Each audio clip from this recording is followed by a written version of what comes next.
on, so this time I'm not gonna accidentally film myself silently reading the thing when I'm actually reading it out loud. Oh, we can finally get to MatsuriBayashi, but I'm gonna have to, over the weekend, reread the ones that I missed. Hooray! I love it when I have to deal with pain of redoing things over and over again. I love Higurashi, but reading through the fragments over and over again, God, that is the worst part of MatsuriBayashi. It's definitely the lull. Like, there's some things that they're important. Yes, of course. But, damn, is it a pain in my ass. Okay. Let's begin. Okay, this is the banquet section. Can you hear me? One more speech and we'll move on to a toast. Are you ready? This is the back end. We're ready. We can't hear anything from inside, so please give us a cue when the speech is finishing up. 10 balls per table, okay? Make sure you serve your table smoothly. Young waiters with bow ties got their bottles of beer ready for a toast. There are several dozen tables with white tablecloths on them in the banquet room. Approximately 8 people are sitting at each table, so at least a few hundred people are there. The banquet room is teeming with excitement. There are many plates with different kind of food on each table. A sushi platter, a sashimi platter, a fruit platter, and also along the wall are cooks ready to serve fresh sashimi. All the guests appear to be well-mannered gentlemen, and obviously they're noble people from different fields. The huge and beautiful chandelier above them clearly tells that this hotel holds a status good enough for these famous people. An elderly gentleman is giving a long enough speech stage before making a toast. Usually people don't like such long speeches, especially it's before a toast. But the guests are actually excited with this speech. Maybe the word excited isn't suitable. Maybe it should be described as an upsurge in a strange way. Anyway, Japan accepted a demand for unconditional surrender, and the day they did, the Pacific War ended. In other words, even if they had to take care of their business, the war ended in the day. According to the national law, for that day there was peace. Therefore, if any troops invaded the Japanese land during the peace, that would be an encroachment against Japan. No matter what the Soviet Union says, the northern territories are Japanese land. It should be clear to everyone that they're invaded legally. Hear, hear. And now they want to buy settle by returning a mere 2 islands to us. Who do you think they're kidding? Listen. Habomai, Shikotan, Kunashir, and Iturub are Japanese territory. I think some of those are like, I don't know. Some of these are harder for me to say, sorry. Their total area is equal to an entire prefecture. Why did you think the Soviets invaded and occupied one of our prefectures? Would you sell for just getting half of a prefecture back? No, you wouldn't. You'd have the entirety returned to you. Yet these Soviets are brazenly saying they're claiming vested rights to the land. This is no joke. You must strongly oppose this to the bitter end. Return all the northern lands. Our nation must demonstrate unwavering resolve on that point. I have no opinion on this. I think I've heard about this one, but I don't know. I don't have an opinion because I don't remember it clearly enough, so don't ask. And it's not my business to have an opinion. Okay, thunderous applause filled the banquet room. All the gentlemen agreed and expressed that they felt the same way and cheered him on. In all that hubbub, there were 2 people standing by the wall who didn't seem to fit in with the rest. They were wearing sharp-looking suits, and while a little too old to be called young men, they were certainly young compared to all the elderly gentlemen in the banquet room. Why do politicians always tend to lean right or nationalist and be so partisan? That's simple. What politicians want the most are votes, and votes are cast by their constituents. But not everyone over 20 actually votes. Voter turnout is the highest among those who are retired and have free time, so the elderly interested in politics monopolize the votes. In other words, I'm not going to say much about any of the stuff that I've heard, but I paid attention to what people say about TikTok and how, like, things were going on there. As in, like, a lot of people cared this other time. So anyway, yeah. And that means the key to their election is whether or not they can secure the elderly vote. The war only happened 40 years ago. In other words, the generation that's interested in voting in the generation is before the war. My mother talks about air raids often. She used to live near Sudobashi, and she lost all of her family in the air raid. She had to walk across the burnt fields all alone. And sorry, her parents went through the war. They shed their blood, sweat, and tears, believing it was good for the nation. We lost the war, but they believe the war still brought about the change that serves as a foundation for the peace we have today. I hear that a lot. If Japan hadn't fought in the war, the Asian countries would still be Western colonies. There's no way we could have won, but we needed to fight in that war, or something like that. In that case, no matter how much they preach pacifism, politicians can't ignore the pre-war generation. War is bad, and we should never again fight a war. But that war was necessary. Unless they say things like that, it's like they're denying the very lives that generation lived. I see. Politicians have to work hard to earn votes, huh? However, it would be one thing if they were truly proclaiming their own beliefs, but many of them are simply saying that to get elected. As long as there are politicians trying to win over what remains of the pre-war generation, this country's post-war era will never end. It's how the ghosts of the war will pass their will into the next generation, keeping things the same for the next millennium. They'll just keep repeating that the war was justified yet regrettable every time an election takes place. When will our country ever be free from that cycle? It's simple. Young people need to vote. Don't be fooled by war stories. Vote for those actually pushing policies. Realistic policies, that is. Ah, yeah, there are a few who talk about some pretty unrealistic things. Akasaka, is that the F table? There she is, let's go. The speech had ended, and the elderly gentlemen were giving the man on the stage a standing ovation. The two men walked through the crowd and approached an old lady in a kimono. Yes, that would be me, but who are you? I made an appointment with you on the phone yesterday. I'm Akasaka.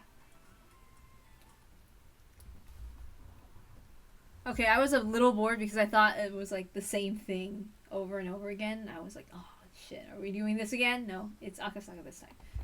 Oh, my husband worked so hard for this country. Even so, I don't know how to fake cry, okay? Okay, so that's my best crying attempt. If I'm crying for real, I'm crying for real. Anyway, madame, I understand what you're going through. This wasn't anything out of the ordinary. Nobody could remember if there had been a donation or not, so a handful of politicians were questioned. As a result, some of them came with a scheme to blame the sick elderly man who'd already retired, with only a short time to live anyway. He was a perfect fit for them. The elderly man had already been sick in bed. The shock of his friends betraying him had taken away his will to live. The only thing his wife could do was simply watch him suffer.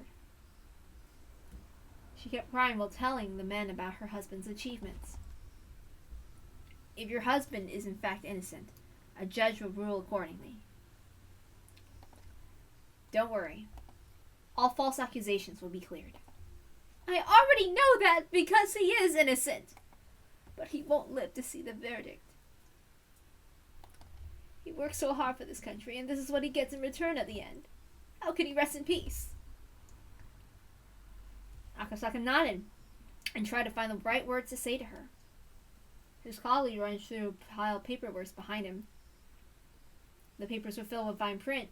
It would be hard for an onlooker to tell exactly what they were. How the way he was looking at them made it very clear they contained something important. Akasaka, this is amazing. This records exactly how the money was moved. Akasaka gave her a signal to remind her that this wasn't the place to be looking through those documents. Madame, there isn't any more paperwork, is there? No, that was the only thing he was saying. Please, use it to get back at those ingracious bastards. My husband did so much for them, and yet they... Madame, you do understand that some of these in the documents will implicate him, don't you? Yes, I understand that. One can't be honest all the time when one is a politician. I am his wife, after all. Thank you for your cooperation. I'll use this to expose the injustice that was done to him. Only one thing. May I ask you just one thing, though? Could you wait until my husband passes away before making this public?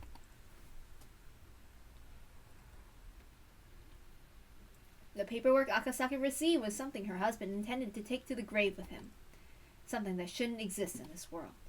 If it went public, her husband's name would be disgraced. Akasaka nodded. I understand. You have my word. Vast public funds were moving from Kasumi Gaseki. The funds were issued to the sub-branches to carry out national policies. But various ideas over those public funds always came together.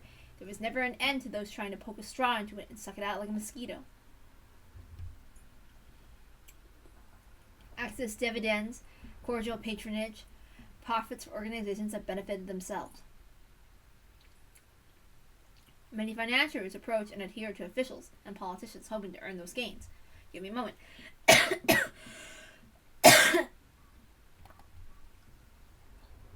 And the bureaucrats constantly indulge them. That's how Japanese corruption works. These illegal pipes form bypass after bypass in Kasumi Gaseki, siphoning off of public funds for their profit. To find and destroy such pipes is, of course, in fact, national interest. But eliminating illegal expenditures isn't as simple as all that. There are important people connected to those pipes, and when those people are investigated, a major political scandal takes place. The reason why the government doesn't investigate such illegal expenditures is not only to protect vested interests, but also because they are conscious of the damage these scandals can cause politically. To put it more succinctly, the government can't endure the pain of pushing pus out of a wound. The closer the exposed subject is to the top, the greater the pain faced by the government, and that affects the cabinet's approval rating. The closer the subject is to the core, the more extensive the damage is to the heart.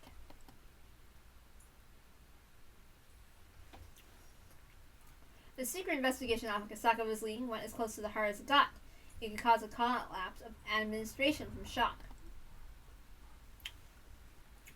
Akasaka was tipped off that a huge amount of public funding was leaking out through the alumni organization of seven imperial universities. So he and his colleague had been conducting a secret investigation into the matter for a long time. His target was tightly knit, but he learned that the wife of one of the organization's senior members bore strong resentment toward them after her husband was made their scapegoat, and he managed to contact her. Because of that, he'd gotten his hands on some extremely important information.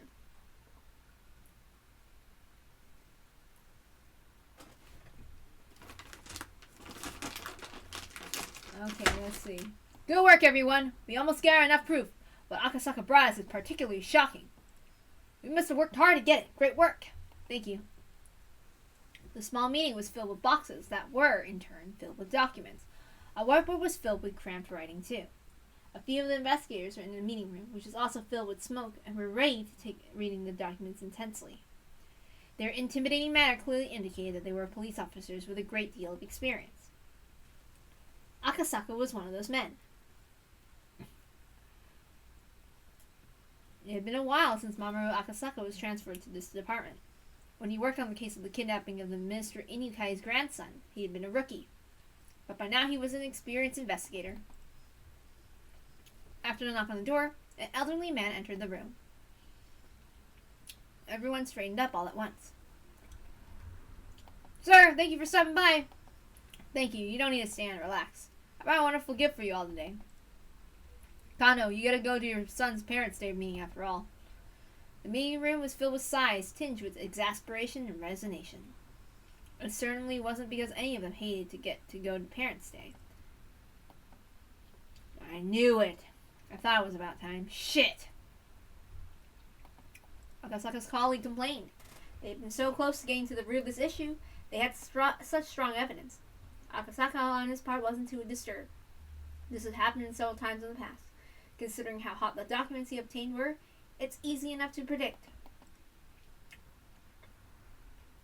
The case was suddenly transferred to another department. That meant their investigation ended here. The new department was supposed to continue the investigation to expose injustices, but that's never once happened before. It's just an excuse. The investigation had been terminated because of pressure from above. Damn it! What about everything we worked up for now? It was just to see how much it hurt to push out the pus. They realized it'd be too painful, so they decided not to treat the wound. In that sense, their hard work wasn't wasted. Because of it, the investigation was terminated. Akasaka understood that, but his colleague wasn't yet mature enough to understand. Of course, Akasaka's sense of justice was displeased by this. He felt frustrated with his superiors who had hesitated to expose the truth. But he was mature enough to know not to say that out loud. We'll organize what we have and hand it over to the other end later. Anyway, since you haven't had a day off for a long time, you don't have to wait until 5 p.m. to leave today. Please go home and get some rest. We'll talk about what's left to do tomorrow. Oh, and don't forget to use up your vacation time too. Make sure you take a vacation and give it a treat to your spouses. Chief, please come with me. That'll be all. Yes, sir! Though his long and secret investigation left a bad taste in his mouth with its resolution, he managed to earn a holiday until the next incident arrived. Well, I guess I'll do what he says. Everyone go home and get some rest. If you go home early, you might find out your wife is having an affair, you know. Dumbass, you don't know anything. Akasaka and his wife are madly in love. He calls her every night from the public phone in a different building. I envy you, Akasaka. My wife is pretty cold. Akasaka smiled bitterly as he gathered the documents in his hands. One of the pages fell to the floor. It was a page with a huge pile of papers documenting illegal expenditures. They exposed the illegal expenditures of the Alphabet Project, the research team for the next generation of the hardware in the Defense Agency. It was entirely possible this project was created in the first place for the purpose of funneling these illegal expenditures. When he saw the paper, one thing caught Akasaka's eye. He picked it up, looked at it, and tried to remember. It was a list of people who illegally received public funds. It was also a list of retirees who were still very much in love with money. There should have been no connection between those people and Akasaka. However, there was one thing that caught his attention. The Irie Clinic. As soon as he said it, all sorts of memories resurfaced. Oh yes, the Irie Clinic. When he was working on the case of the Minister Inukai's grandson's abduction, he got into a scuffle with the suspects and became injured, and he was taken to the local clinic. As he recalled, the name of the clinic was the Irie Clinic. He started to remember one thing after another. His very first experience with wading into the muck. It was burnt into his mind like a fresh memory. He could vividly recall everything that happened. His daughter was about to be born, and he really didn't want to go to Hinamizawa. He met Oishi who taught him a lot of important things. He also met a girl in that village. Her name was, yes, Furude Rika. That was it. How long had it been? How old was she now? As he remembered her lovely smile, he also remembered the ominous predictions she made. She had predicted if he hadn't gone back to Tokyo, something terrible would happen. At the time, he took it as nonsense, but felt something odd about it, as if it was a divine omen. Then he had remembered Yukie, who was about to give birth. He became concerned that something terrible would happen to her. But he just couldn't leave and go back to Tokyo. That's why he had called her right away. He told her something would happen. He told her to be very careful until he returned. Yukie had laughed and told him he was being paranoid. But that phone call indeed saved her from a calamity. Akasaka had found out when he visited her after returning to Tokyo. A few days after his phone call, a janitor was seriously injured when he stepped on a loose tile on the stairs on his way to the rooftop. He also heard afterwards that Yukie had a habit of going up to the roof for a walk every day, but because of this phone call, she had stopped doing it. If he hadn't called her, she would have been the one to step on the loose tile. In other words, Furude Rika's prediction had been correct. There was no proof, but Akasaka still believed that he was able to save Yukie only because of Furude Rika's prediction. He'd intended to call and thank her for saving Yukie, but the busy days that followed put it out of his mind. Oh. Rika. He wondered if she was still doing well, if she was still smiling.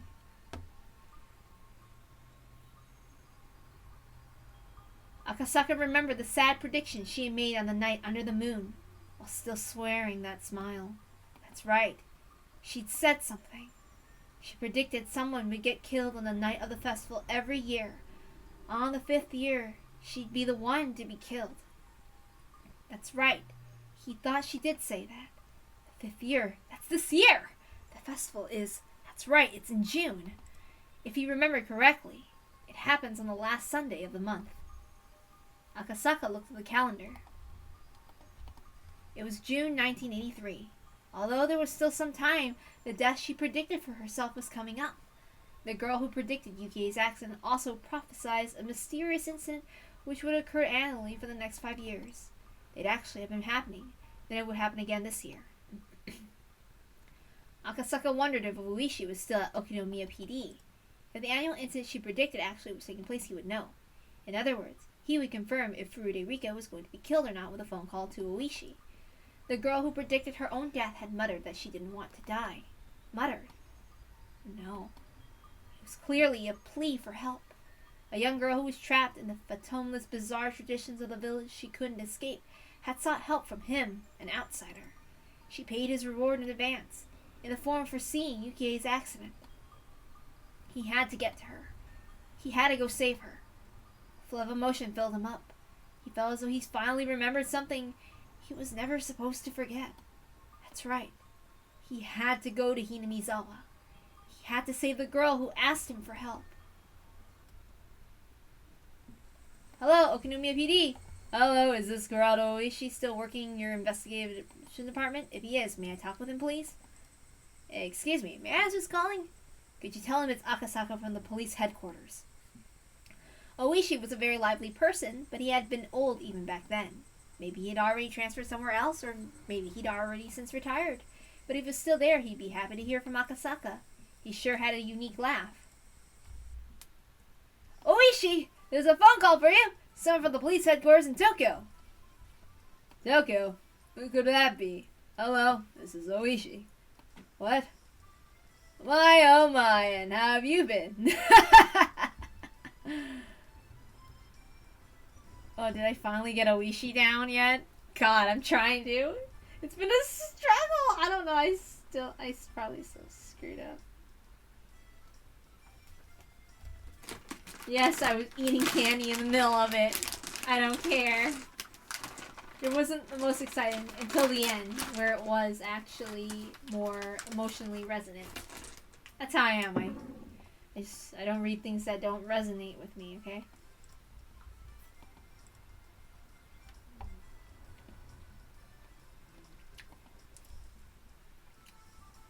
Any tips? I mean, I think the fragments would be tips, but you never be too careful.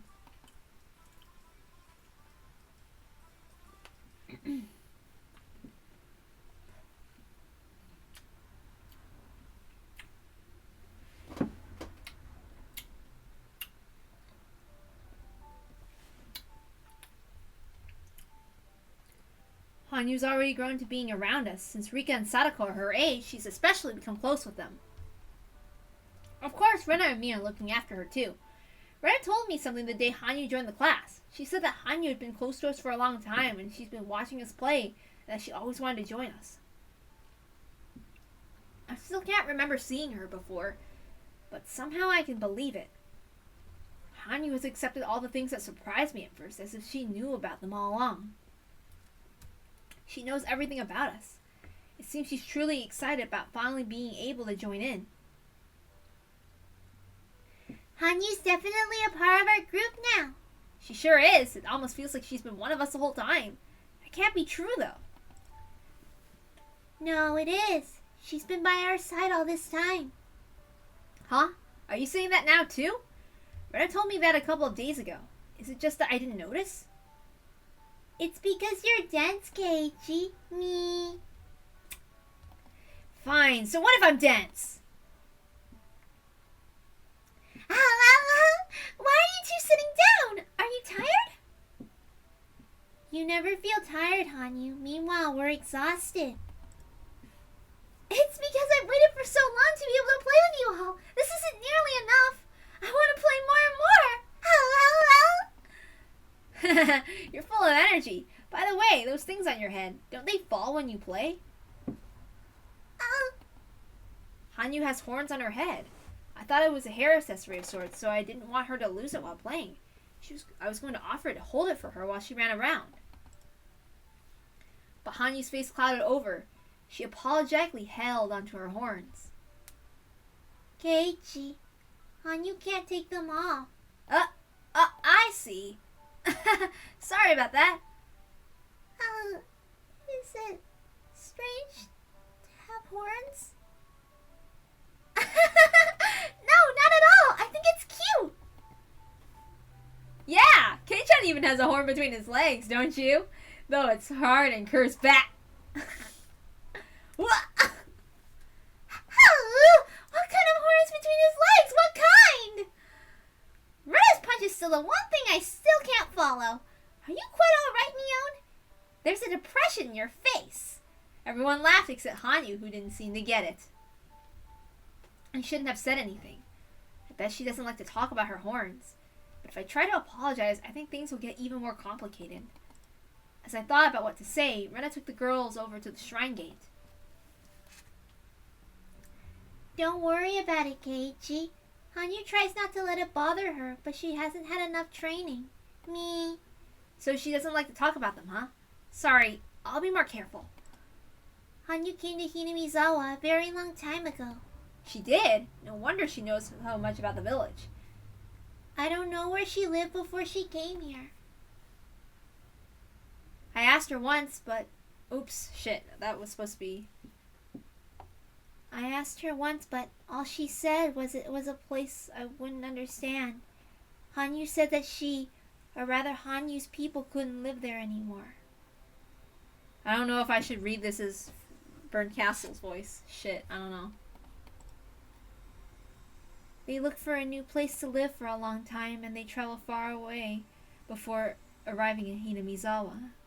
There was a beautiful swamp in the area, and that was exactly what Hanyu's people were looking for. Wait, let's try again.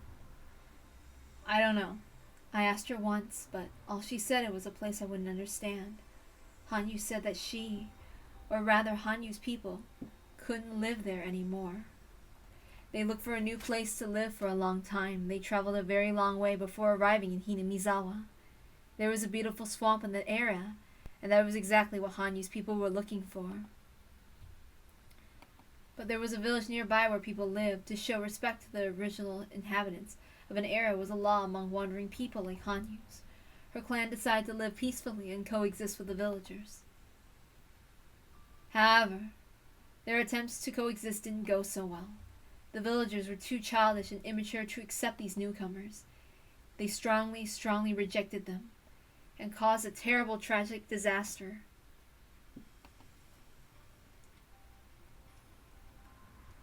Hanyu said that she took their form and descended upon this land in order to subdue the disaster. However, she just couldn't hide her horns. The forbidden ancient monument documents say that Hanyu descended to the Furude Shrine, appearing as she does today. It also states the following. Hanyu's people can't live anywhere other than this village. They can also only live by coexisting with the villagers. The Furude Shrine's priest once rejected them, claiming that coexistence was impossible if mixing with the wandering people's blood caused the villagers to become demons. But the young heir of the Furude Shrine fell in love with Hanyu, and their child was born. The priest had to reconsider. O wandering people who cannot hide your horns, if you wish to sell this in this land, if you wish to sell with our blood, then I shall consider granting your wish. However, as the demon's blood mixed with the villagers, it became hard to tell who was human and who was demon. The villagers began to cast suspicion on one another, haunted by that paranoia. Unless all that was resolved, coexistence would be impossible. For you and us to coexist, we must lay down several laws for us to follow. They will be very strict, and I'm very, very sorry for imposing these upon you who have lived in peace until now. However, as long as those rules are followed, the village will be freed from demonic disaster. Very well, the rules will be followed, but much blood has already been shed in the village. The anger, sins, and corruption people cannot bear being cleansed. The one law of the human world is that the sins are atoned with for life. I see. If you say it's your way to let someone take all of the responsibility and bury the sins with him, then we'll do that. However, wouldn't people end up pushing responsibility onto each other because nobody wants to die? Exactly. That's the ugly demon in the world of man. No one will accept their own sins, but only foist them onto each other. Since they can only clear the balance with their lives, everyone refuses to pay, and the sins just keep adding up. Without cleansing them, they stagnate. People cast them upon each other forever, doubting each other and passing them around. I see. If that's the unopposable law of this world, and you yourselves are troubled by this law, then in exchange for coexisting with us, I shall grant you a world where people do not blame their sins on each other. What kind of world is it? So as long as mankind exists, they will commit sins and give rise to corruption. How could all that be erased without foisting it onto someone else? Let me bear all the sins and corruption born from man, and purify my soul, and let all the sins rest not with man. If they are born upon myself, then man will not need to force them on each other. What are you saying? Are you really going to make yourself into a sacrifice? Someone has to take on the sins, otherwise they won't be cleansed. That's the law of your world, isn't it? A different ancient document also states the following. Of course, it's a forbidden one, too. Only the head of the Furude family is allowed to read it. Nobody else. Not even the other heads of the three families. It tells that unrest grew in people's minds. The villagers' evil hearts collected in the swamp and gave rise to demons. The Furude Shrine's priest explained that the root of all evil is the demon god of the swamp, and led the young villagers there. By the swamp they found a demon mocking the unrest in people's hearts. The young villagers fought bravely, captured the demon, and dragged it to the Furude Shrine. The priest cleansed the demon god, opened her abdomen, and dragged out her organs. He chopped them up and washed them down the stream, then threw the body in the swamp. Then the people regained their sanity. Those people who had been suspicious of each other became friendly, and they all shared in the joy of peace again. If these forbidden ancient documents are real, the objects of the village's worship, Oyashiro, was captured by the villagers, forced to bear all their sins, and torn to death. Plus, it's clearly written the demons appeared after unrest grew in people's hearts. In other words, the demons were forced to bear the sin of discord that rested with man long before they arrived. Oyashiro was a god who took on people's sins to mend conflicts between them. People eventually came to honor her, and it's said that became the foundation of faith in Oyashiro. I don't understand exactly what that means, but I know one thing. When none of us humans would draw the losing straw, she offered to draw it in our stead. To prove it, we cleanse our filth by letting cotton absorb it and drift it down the stream during the Watanagashi festival. There's no shame or shifting of responsibility involved. Until that system was created, we were simply demons who pushed our filth and responsibility onto each other. We could only cleanse our own sins by blaming someone else, sacrificing him by cutting open his abdomen. And Hanyu took on that job. A purification ceremony without human life. A system that forgives people for their sins. That is the origin of the cult of Oyashiro, which blames not people for their sins, but the curse. Those documents were sealed away. If they weren't, people would find out the object of their own faith was falsely blamed and killed by their own ancestors.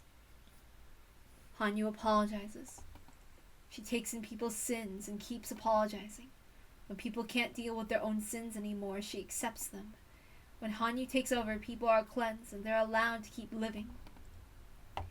Demons take on sins by becoming cotton to absorb them. They are exterminated and washed down the stream, and then the village is forgiven. They are forgiven for their sins.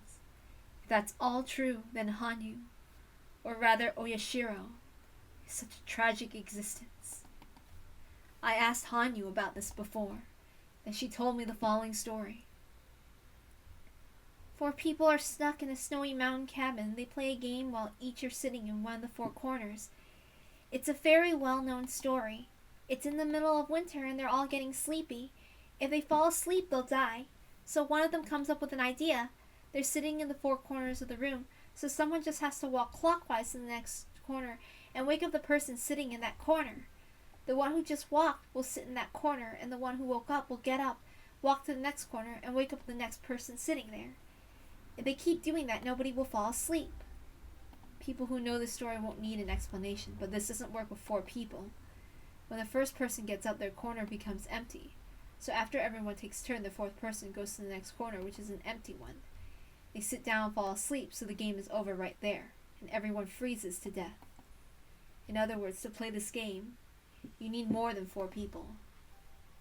You need more than 1 person in order to be saved. People usually tell this as a ghost story. They usually say this is actually a group of 5 people, but one was already dead, and thanks to that ghost, they were able to continue living until the next morning. Hanyu once told me that she's like that 5th person. If she can make everything run smoothly by joining a circle of people, then it's very similar to how the telephone game in the mountain cabin manages to function without breaking. Hanyu can complete a circle that can't be realized by people alone. Then those people can live peacefully.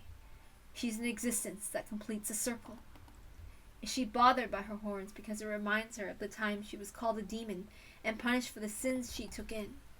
Is her subconscious still tormenting her with thoughts that those who have horns ought to be persecuted? She was burned with those horns. She hated and was abused because of them. Really? I definitely shouldn't have said anything, huh? And just because she has those horns, she had to take in everyone's sins and cleanse them. She did that, and then she was worshipped as a god. Huh? A god? I was talking to myself. Forget about it. Huh? Nobody knows who Hanyu really is. Is she really a divine existence that descended from a higher place? Or is she simply an unlucky girl who became a sacrifice just because she had a pair of horns? Nobody knows. This girl's blood was blended with the Furude family's blood, and that blood has descended into me. Our legends state if the Furude family has a girl for their firstborn child for 8 generations in a row, that 8th child will be a reincarnation of Oyashiro. I don't know exactly what that means, but I'm the 8th generation.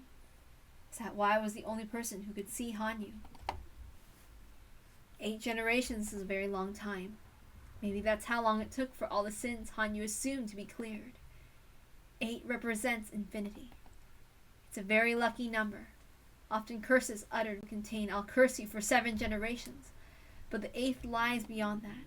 In other words, 8 possesses such good fortune that it can forgive great curses and sins that span 7 generations. It's a number with power. It's the time Hanyu needed to cleanse all the sins that she took in from the humans. Hanyu and her people simply wanted to coexist with us, but Hanyu had to become a sacrifice. Her stomach was cut open and its contents washed down the stream. Then she was thrown into the swamp. And so, the Furude family has been waiting. They waited for a very long time for her to come back. They kept our traditions alive, waiting forever and ever for her to return. According to the legend, the name Furude was made by adding a horn to the character for fortune teller. The Furude family rose when Hanyu's bloodline was combined with that of human beings. Hanyu is the ancestor of the Furude family, as well as a mother of us all. When I was little, Hanyu taught me a lot more things than my mother did. It's no wonder. I'm her descendant. The curse of the clan who exorcised and buried their very own mother was finally absolved after 8 generations, what seemed like an eternity. And then she met me, her descendant, the final generation of the Furude family. Sometimes when I think about that, I feel like there must be something important meaning to this hapless fate thrust upon me. But what kind of meaning could the trial I face, the trial of breaking through the obstacles sealing my fate, have upon the curse that plagued Hanyu and the Furude family for over a millennium? 1,000 years is simply too long a period to communicate thoughts and intentions correctly. Hanyu has become the curse we call Oyashiro, though originally was a means of salvation. She has become a chain that binds people. The rules about coexisting were misinterpreted as a law that binds villagers to this place, and that continued to the Meiji era. While the village winds once again blowed toward the misunderstanding of isolation thanks to the dam conflict, how does that play into my meeting with Hanyu and this motley fate that we're trapped in? I haven't lived long enough to be able to understand that. The only thing I can say for sure is that the Furude family originated with Hanyu's bloodline mixed with that of the humans. A line's final descendant, me, finally met its ancestor. The Furude bloodline bears a cursed history of placing all of man's sin onto its mother and killing her. And now the beginning of the end of the line have met. Hanyu always wanted to join everyone, yet she couldn't hide her horns. Even so, she still wished to be an existence that completes a circle.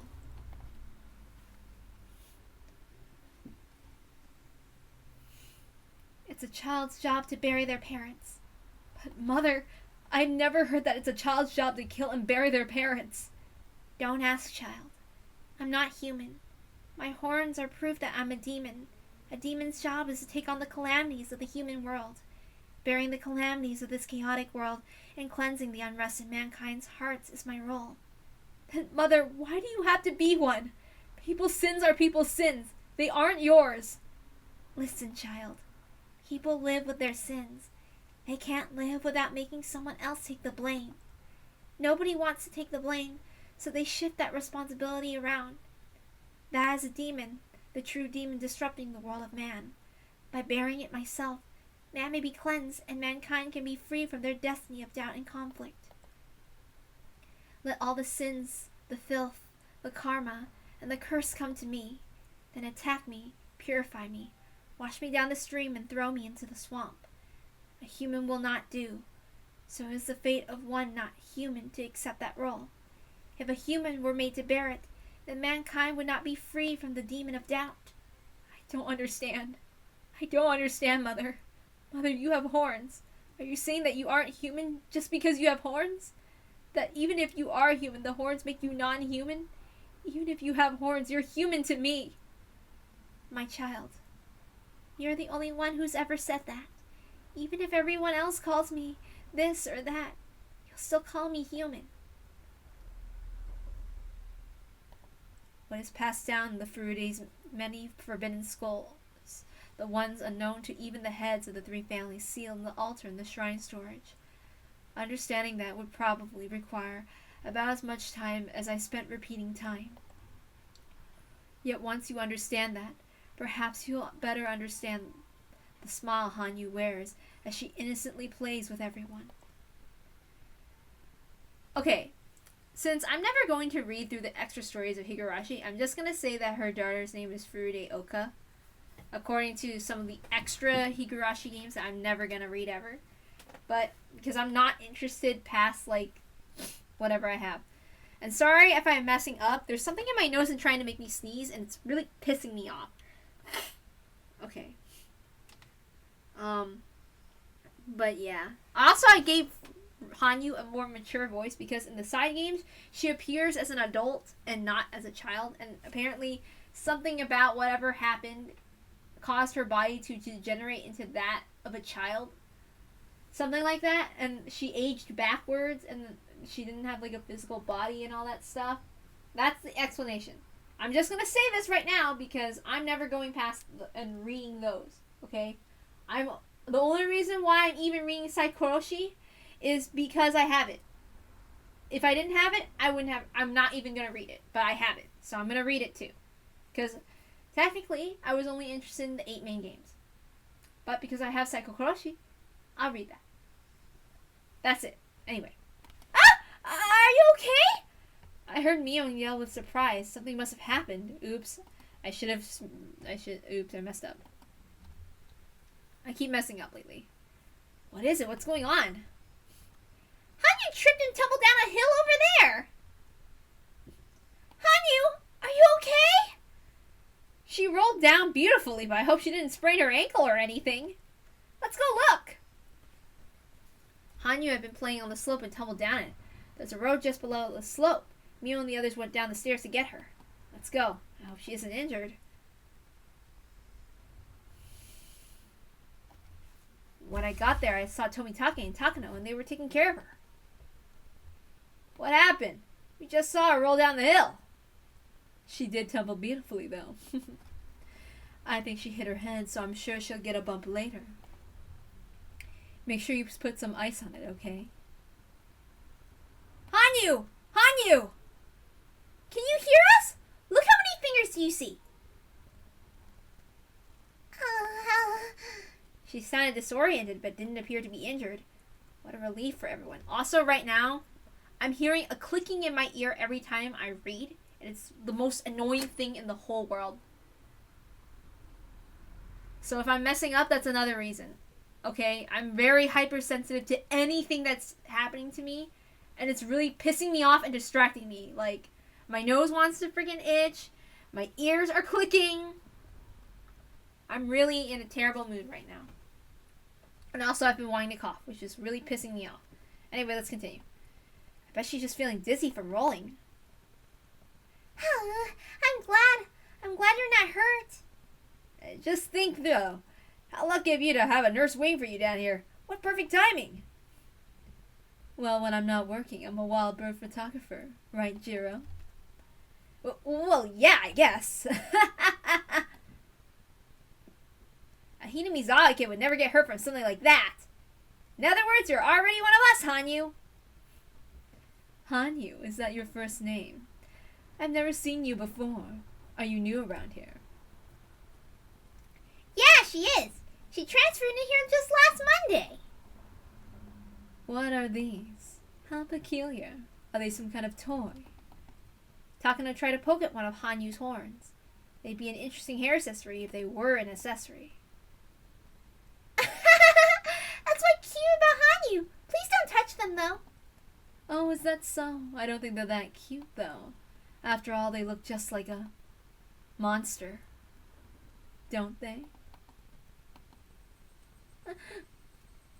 Suddenly, Hanyu moaned as if suffering. Takano, Hanyu isn't a monster. Don't ever say that again. That's right, Takano. That was mean. I know how that feels, Hanyu. I don't have horns, but I definitely know how it feels to not fit in that sense. Sorry, I didn't mean to be rude. Rika said it rather firmly. I'm sure Hanyu doesn't want to hear that word. Sometimes Takano says things in a derogatory way without realizing it herself. But I guess there are things that you can't or shouldn't say. Hanyu was looking at Takano with a complicated look on her face. After seeing that expression, Takano realized she might have hurt her feelings. She apologized and left with Tomitake. Are you okay, Hanyu? You landed beautifully too, so you're not injured. Rika, that person, her, that's Takano. Takano. Hanyu repeated Takano's name. All of a sudden, I grew worried that she hit her head or something. Hanyu stood straight up and grabbed Rika's collar. Rika! It's Takano! That's right, she's Takano. No, Rika! Takano! Did you remember? I know. Takano Mio, right? From the Irie Clinic. You can't remember? Sorry, Hanyu. What are you talking about?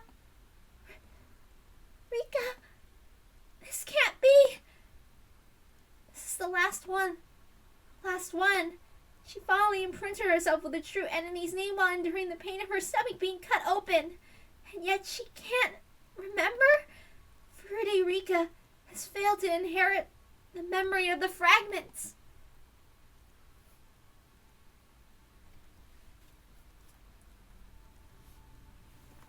In other words, Hanyu remembered something about Takano, but Rika doesn't remember.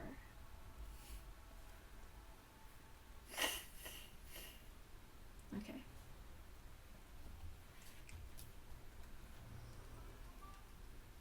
Oh, Akasaka! Long time no see! Oishi, you haven't changed a bit.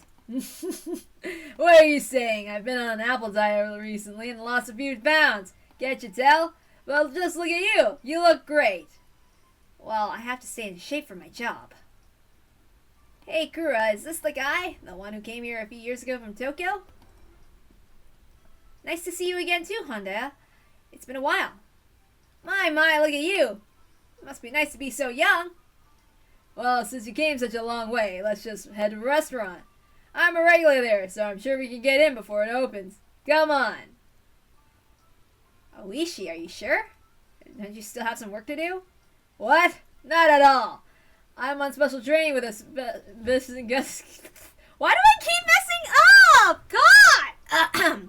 Let's try again. Since you came in such a long way, let's just head to a restaurant. I'm a regular there, so I'm sure we can get in before it opens. Come on. Oishi, are you sure? Did you still have some work to do? What? Not at all. I'm on special training with an investigator from the Tokyo headquarters. Come on, let's get going. Oh, wait, I gotta make a phone call first. The greenhorns compared to someone like you. But I've gotta put some help together for us. There you are! Kuma! You still wanna come play with us tonight? Oishi, you haven't changed one bit. Right, I saw that clicking in my ear, which is really annoying. Akasaka used to think Oishi wasn't serious enough about work, but after experiencing many different things in the real world, that preconception had completely disappeared. Oishi is that way because of his experience. It's not always best to take things seriously. In this world, sometimes being that frank can help. In Akasaka's case, people often tell him to relax more. But in Oishi's case, maybe he should straighten out a little. Come on, Akasaka, let's go! Yes, at once. Yeah, good answer. You sound like a veteran police officer now. Glad to hear it. The old Akasaka would have thought Oishi was making fun of him, but by now he could take it as an honest assessment.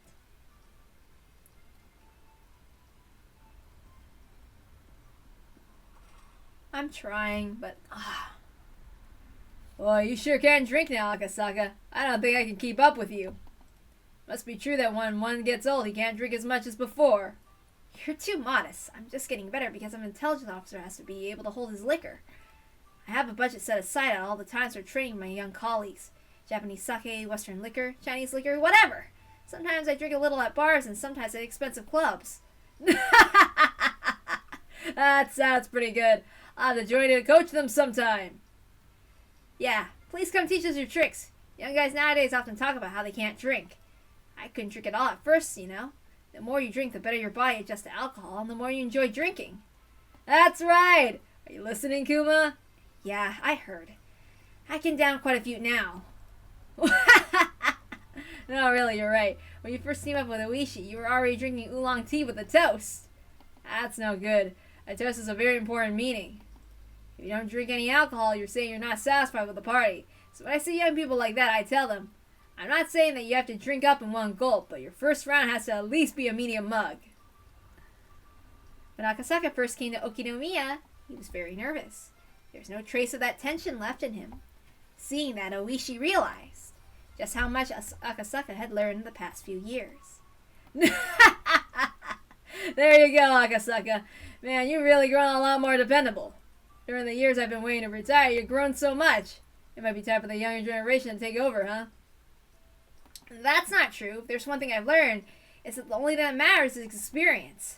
Leave the hard labor and the crime scenes to us young officers, while you veterans take pride at your desks and work us to the bone. And did you hear that, Kuma? Did you? Did you? Okay. I heard him. I'll give it everything I've got. Oishi, Kuma guy's already giving it everything he's got. He's diligent about his patrols to make up for your distaste for them. You know how Oishi is, right? I've only worked for him for a few days, but I understand what you're going through. Even so, he'll make you into a good cop. Just believe in him. Yes, sir, I'll do my best, but even if I learn how to drink, I can't learn how to be good at mahjong. Oishi takes all of my pay before I can even give it to my wife. Mahjong is an intellectual baggage you need. The more you play, the more confident you get. Let's play together and I'll teach you how not to lose. Oishi, he's a good guy, huh? He kind of reminds me of how you were when you were young. That can't be. I wasn't nearly as handsome. It was unusual for Oishi to enjoy anyone's company this much. Akasaka and Oishi only worked together for a few days. They exchanged some holiday cards since then, but that was about it. Oishi had no idea how happy it would make him to see such a greenhorn grow into a dependable cop. Oishi always thought he wanted to be active until the day he retired. But after seeing such a dependable colleague, he began to think that maybe it was time for him to step down. Oishi and Akasaka enjoyed their reunion more than they thought they would.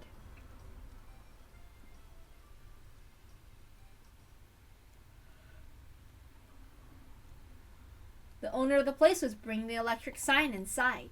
All the chairs were on the tables, and the owner's wife was cleaning the floor. There was nobody else around. Judging by the clock, it was almost 3 a.m. This is a reunion, right, Kura? Take your time, okay? Just make me up when you leave so I can lock the door. Sorry about this, thank you. There wouldn't be anything else open at such a late hour. Oishi and his colleagues still wanted to talk, so they decided to stay. Kumagai couldn't fight his sleepiness and was nodding off. They were talking about Akasaka's job. Akasaka works at the department that's specializing in public safety. Oishi and the others were interested in all his stories of danger and bravery. Anyway, I want to meet with Furude Rika. By Furude Rika, you mean the orphan daughter of the Furude family. Orphaned?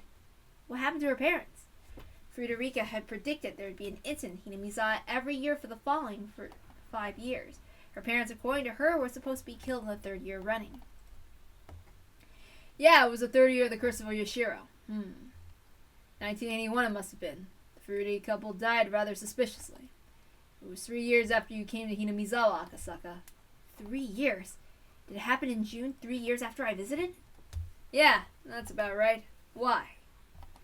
Is there something about it that bothers you? Akasaka shut his eyes tightly to chase away the alcohol in his brain and tried to remember the girl's prediction. He had, after all, come here to confirm it.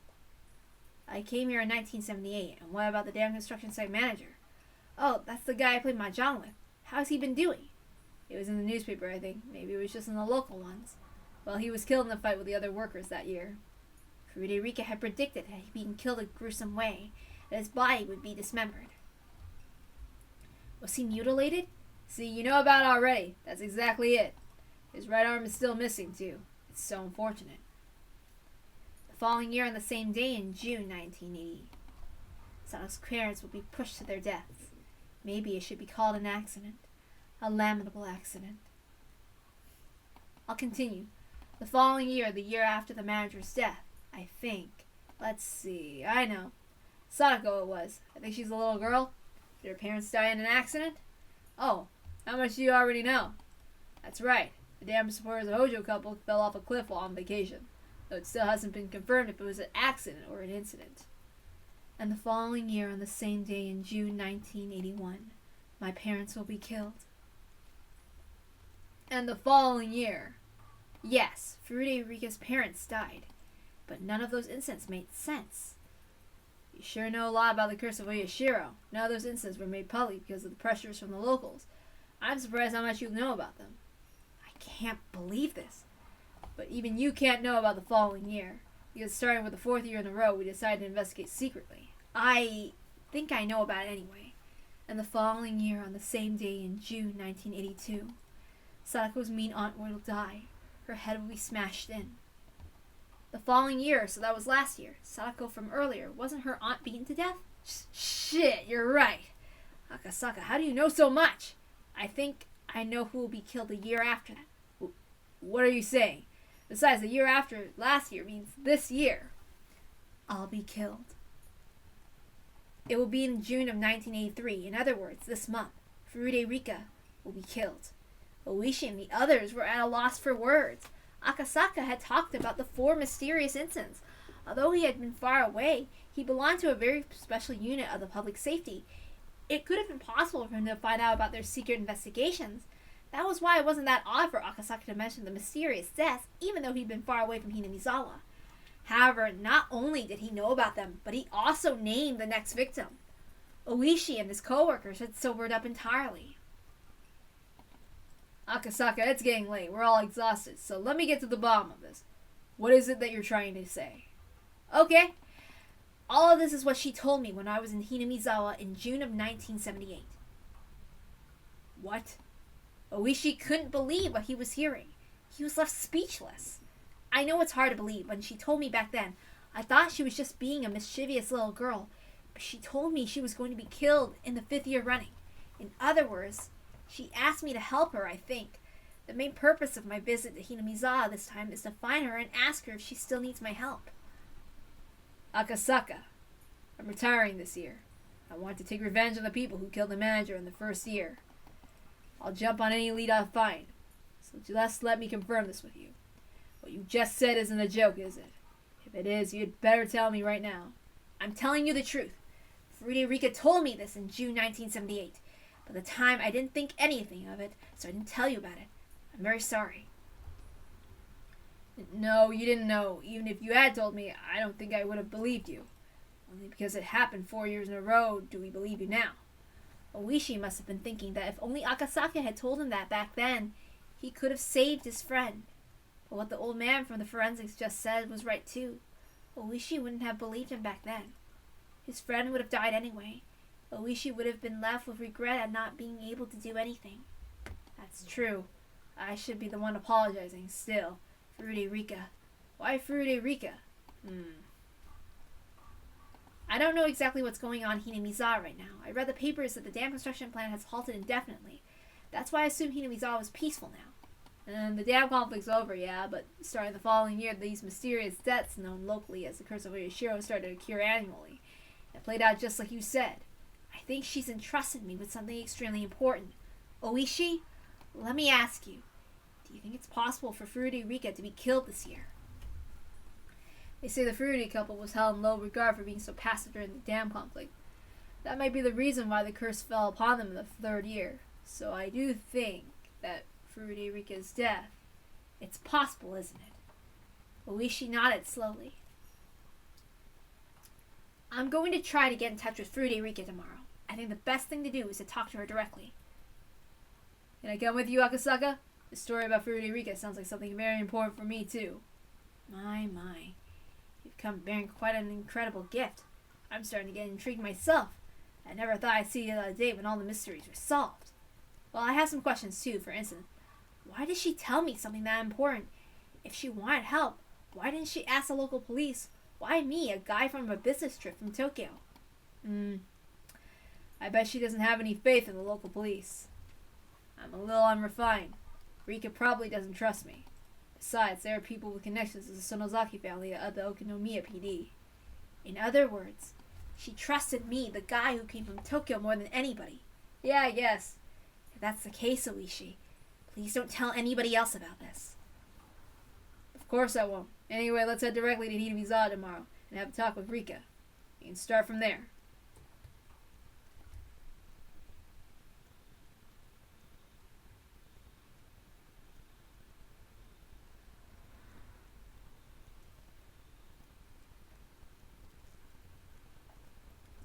It's hard to believe, but it's the truth, isn't it? It was in the middle of the night. Only the sounds of the insects and Sadako's snoring could be heard. Rika was sitting by her favorite window. Yes, Takano was the one who killed you, Rika. You and I both saw it. You tried so hard to remember Takano's face. Even as she cut your stomach open, you burned her face into your memory while enduring all that pain. That's a horrible way to die. I'm glad I don't remember, but I can see it. That's the kind of death Takano would prefer. Still, I don't get it. Why would Takano kill me? I'm the Queen Carrier, and if I die, a disaster will occur, right? Isn't that why the Erie Institute and the Mountain Dogs are protecting me? Then why would Takano, their leader, have me killed? Sorry, that was a useless question. Takano killed me. That's the truth, and her motive doesn't matter, does it? But still, why Takano? Although she just said that the motive didn't matter, Rika went back to the same question. The reason why Takano was protecting the Queen Carrier wasn't because she wanted to prevent the rest of Hinamizawa from developing the syndrome. It was because the Queen Carrier was an extremely valuable subject of her research. Then considering that value, why did she kill the Queen Carrier with her own 2 hands? Is Takano my only enemy? The Mountain Dogs are after you too. I don't know if Erie is your enemy or not, but I don't think he is. Takano and the Mountain Dogs are my enemies? You've got to be kidding me. How can we possibly win? There's no way. Unless there's a miracle of some kind, we can't fight against people like them. Besides, Watanagashi is this Sunday. I'll be killed on the 22nd. It's in about a week or so, right? How can we beat them in such a short amount of time? Should we try going after Takano with a metal bat? That won't work. She's only one of them. Even if we take her out, the Mountain Dogs will still get us. What do we do? What should we do? I don't know either, but we didn't even know our enemy before now. This time we do. There must be something that we can do. This is the first time in a long time that Hanyu had spoken so positively. Rika was startled for a moment and realized that she was losing her cool. She took a deep breath and tried to calm herself down. She was still confused that Takano was the culprit. Rika had always thought Takano was her ally. There were, after all, many reasons why Takano should treat her well. Rika couldn't think of one reason why Takano would want to kill her. Still, Takano was always thinking about bizarre things. There was no guarantee that crazy idea of hers wouldn't become a motive. So that means if Tomitake is killed, then is he an ally? I think he is. That's an idea, Rika. You should talk to Tomitake. Takano was accompanied by the Mountain Dogs because of the organization named Tokyo. So could Rika ask for help from only someone affiliated with that organization? In that case, Tomitake was the only one she could talk to about the issue. Although Erie must be worth having a talk with, but then, that was why she needed to know. She needed to know why Takano wanted to kill her. Unless she could explain that, they probably wouldn't even believe her. Besides, Tomitake was in love with Takano. He wouldn't doubt her so easily. Erie seemed to be keeping a little distance from Takano. He might be a little more inclined to believe, but as someone who was simply a doctor, he knew little about Tokyo. He might end up being useless to Rika. And should she call the police? No way, definitely no way. There was no way that they would believe her. If she were to make a call and say that a strange organization named Tokyo was trying to kill her, they would think that she was crazy. And what should she do? How could she save herself? The scariest people in Hinamizawa were coming to kill her. How could she run from them? How could she fight them? How? How? Sorry, I'm actually confused about whose perspective am I freaking reading from. So if the voices keep changing, I'm confused as hell! Okay? I don't know if I should be reading in my voice, or in Hanyu's voice, or someone else's perspective. Because it's talking in third person about Hanyu and Rika, so I get confused. So I'm sorry. If she had remembered the scene of Takano killing her, then she wouldn't have been so confused. Because seeing is believing, but she didn't remember. This is just what Hanyu was telling her, so she didn't want Takano to be her enemy.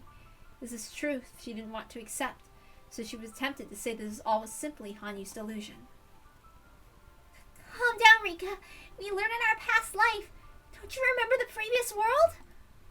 Previous world? Do you mean the one where Rena spread gasoline all over the school and locked everyone inside? No! The world after that! Don't you remember? In that world he came back. Hojo Teppei did! That's the worst possible world. No matter what we do, the counselors won't do anything. Sako goes insane within a few days. Someone from our circle of friends developed the syndrome and attacked Teppei, right? No! In the previous world, we all went to the Child Consolation Center and saved Sadako! In that world, Keiichi taught you so much! He taught you that you have to believe, otherwise a miracle won't occur! And he also said if everyone believes, our wishes will definitely come true! That sure is something Keiichi would say. But that's great. Defeat the world where Teppei returns. We couldn't do anything about that world even once before. Do you know how Keiichi and the others in the world made that miracle happen? They talked to everyone. They didn't convince themselves it was a useless or agonize over it by themselves. They asked everyone for help. That's how they brought about a miracle. Everyone? So you want me to talk to Keiichi and the others about Takano? Do you really think they would believe me if I told them an organization like Tokyo is after me? Yes, they will. They did in the previous world. Why won't you believe me, Rika? Sorry. It's not that I don't believe you. You saw it, so it's the truth, isn't it? I had no idea how frustrating it would be to not remember it myself. Anyway, you and me going on and on about this won't solve anything. We don't have enough power on our own, but we have our weapon. That weapon is the truth. We don't know her motive, but we know that the culprit is Takano. So this is a very good start compared to all the other worlds. But why? Why can't you remember it at the very end? Hanyu ground her teeth remorsefully. She saw the truth in just a short time ago, so she couldn't believe that Rika didn't remember anything. If it was something that she had seen herself, then she wouldn't need a motive, but she hadn't, and that is why she couldn't understand. Why was her memory missing, even when Hanyu's memory was still intact? That meant their long journey was about to end. Perhaps her infinitely repeating journey was already over, and this was the last world of all. I love it when the thing in the room next to me goes off while I'm reading. I'm kind of pissed. I don't know if I want to restart that. And I don't know... Okay, so I know I've made all these mistakes throughout all the readings. I mean, I am reading live. But I still don't want to excuse myself, okay? I'm a perfectionist, goddammit. Even though... Ugh.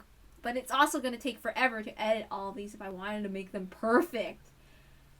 Because one day I'm going to go back, look at these, and probably try to re-edit it, try to make it all perfect or whatever. I don't freaking know. So, anyway. I thought this world was on since everyone could see you, but you even transferred to our school, but now I can really see how strange of a world this is. There's nothing strange about it. This is just the final world, that's all. I came to the final world so that we can gather all our powers. I'm not a bystander here. I'm your ally. I see. You're no longer a bystander, huh? I've decided not to be afraid anymore. I'm not afraid, and I'm going to believe with all of you. And a miracle will happen. This is the world we can bet on. This June of 1983. Rika and Takano are fighting. If Rika doesn't defeat her enemy in time, she will lose. Takano has many powerful pieces like the mountain dogs. Rika will need a lot more pieces to be able to defeat her. So unless Rika asks for help from many people and gathers an equal number of pieces, the game won't even begin. We learn the rules of this game board by playing this game repeatedly. It's like a game without a manual, but we learn the rules and now we know how to fight. We're ahead of the game because we already know how many pieces our enemy has. Rika, you have to get busy. We only have 1 week before Watanagashi. We had 2 weeks in the previous world, but we only have 1 week in this one. In other words, this is our final chance. Okay. Rather than grieving over what I don't remember, I should be grateful that you do. Because if you didn't, this final world would end while we ran about in confusion. Also, if I talk to Keiichi and the others right away, maybe they'll come up with good ideas. Because he was the one who fought with Rena in that previous world. And when the school was about to explode, he brought her back. Exactly! Anyway, let's go talk to anyone we can find. We're too weak by ourselves, so let's gather people and think about what to do. We have to take our first steps towards that miracle. And we have to do it within a week. Hanyu had never encouraged her like this before. She had always pretended to be a bystander. She never wanted to go through the pain of failure, so she never had any expectations for anything. But now she was trying to intervene in this world so passionately and proactively. According to Hanyu, there had been another world after the one in which Rena occupied the school. Apparently, Keiichi really inspired her in that world. Rika had nothing to lose. She had to talk to whoever she thought she could trust, and whether she tried or not, she had only a very short time left. She decided to do whatever she possibly could until that time arrived. She would never again act like it was cool to sip wine pretending to be a witch as the end closed upon her.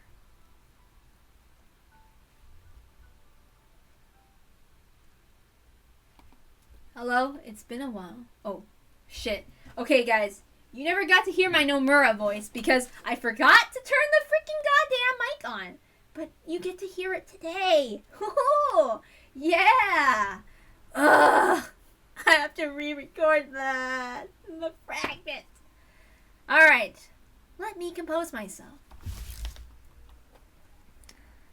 Hello. This has been a while. It's Nomura. Yes.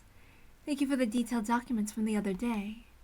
Thanks to that data, men from the Ministry of Health and Welfare now understand how dangerous Hinamizawa syndrome is. That's the accomplishment of you and the late Dr. Takano. I have only made sure that you receive your fair assessment is all. Anyway, I'll make sure the Prime Minister reads your documents. He's our leader after all. I'll have the most important person in this country read your article, and make sure he understands what important research this is and why Hinamizawa syndrome is an issue that needs his attention.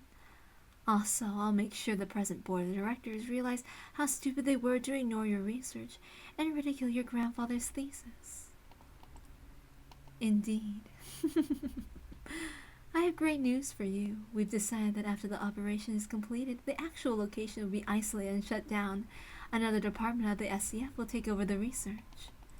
You'll be welcome there, and you'll be able to continue your research for as long as you want without worrying about political factions or funding. It's all thanks to your generous client who wants to reward you for your hard work. You'll be given the position of director so you can devote yourself to your research. Isn't that wonderful? Finally, you'll be able to accomplish something that overturns common knowledge by researching Hinamizawa syndrome and the existence of parasites that influence human thought. No, I'm not just saying that to flatter you. That's what we really think. I see. Sorry to take up your time. I'll be going now. I'll get in touch with you again. The woman put down the handset of her car phone. She picked it up again and made another call. Please transfer me to extension 1001. Yes, this is Watanabe. Watanabe, yes. The issue from the other day has been taken care of. Yes. Major Takano's documents are wonderful. I made some people from the National Research Center go along, so the men believed it without questioning. Yes. That's no problem either. Most of the cabinet ministers from the enemy factions will either be leaving the country or going on vacation, so they'll be out of Tokyo after the 20th. Yes, there are still some unsettled issues, but everything will be set by June 23rd. Yes, Therefore, the on-site operation will take place at midnight on June 22nd. The Prime Minister will be asked for emergency sanctions on the 23rd. Yes, everyone aiding the Prime Minister on that day will be our people. He won't even question a thing. Yes, I'm certain. The Prime Minister will definitely sign Emergency Manual 34. Afterward, an investigation into the alphabet's duties will be taken up, and the Okuno, Chiba, and Old Koizumi factions will lose a great deal of sway. Yes, that's right. It's only a matter of time before we succeed with the Asian Amity and the Reconstruction Summit. That's true. If there's more money to spend on developing domestic nuclear arms, or the Japanese-American alliance spanning the Pacific, then it'd be much more profitable for our nation to spend it on the ODA toward China. The 21st century will be the era of China, in which their nation will be claiming a good portion of the world's population. Japan gets nothing out of wagging its tail for the U.S. anymore. Yes, I know. The 21st century is almost here, yet we're still saying that communism is the greatest evil. Maybe we've been watching too many bad American propaganda movies. Yes, I understand. Okay then, I'll see you in Macau next week. Yes, I'd love to gamble. Yes, it was nice talking to you. I'll get in touch with you soon. The woman put down the handset of her car phone and took a breath. She smiled in satisfaction, and then picked up the handset again. Give me the Chief Cabinet Secretary, please. Yes, this is Maizawa. Yes, it's me, Chief Okuno. I gave her that voice because in one of the fragments, Takano is like, was she an angel or a devil in that sense? So I decided to give her a sweet kind of voice. Okay? It's supposed to sound sweet, not menacing in that sense. I don't know if I'm right. Maybe I'm wrong. Oh well. Maybe my interpretation is wrong. It's just the way it's gonna be. And I'll be using that voice for the same one over there too. But you missed the first part. Dude, I was crying when reading that part, and it's like, God damn it!